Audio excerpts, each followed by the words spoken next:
to sanitize your hands and face ahead. As Canadians raced to get vaccinated, waited to be tested, and lost loved ones. Well, thank you very much. Canada's previous health minister made a promise. When the time is right, our government will be very open to examining very thoroughly the response of this country to the COVID-19 crisis.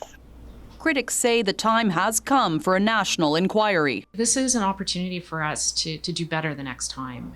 Dr. Sharon Strauss helped produce a sweeping set of papers published tonight in the British Medical Journal.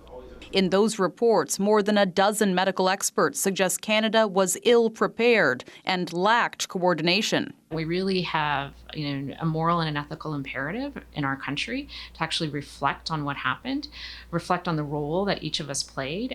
One paper points to new Ontario data which shows lower-income communities faced the highest rate of COVID-19 deaths through 7 waves of infections. The authors say Canada failed to protect its most vulnerable citizens, including racialized communities and essential workers. The new papers do praise the country's high vaccination coverage, but call Canada the world's chief vaccine hoarder. As for our biggest failure, the death toll in long-term care. There had been more than 100 reports sounding an alarm that such a crisis would happen in that setting. Yet Canada ended up among the top of wealthy countries for COVID deaths in care homes. It was just a horror. It was just horror. Eddie Callisto Tavares lost her father during an outbreak at his long-term care facility. She managed to get inside the home in the days before his death and says there were few staff left to help dying residents. It's all of the other people that would be asking for water, that would be saying, I'm so cold, I need help. Those are the images and the voices that still haunt me.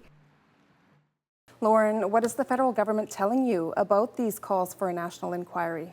Well, officials say that some audits and studies are already underway, but the doctors I spoke to say that doesn't go far enough. It's more of a patchwork quilt. They want a full national inquiry to look at all of the missteps that were made in this pandemic, because we know it won't be the last time Canada faces this kind of public health crisis. But at the end of the day, it's also about taking anything that's recommended and implementing it to prevent these sort of mistakes from happening again. Right, Lauren Pelly reporting in Toronto.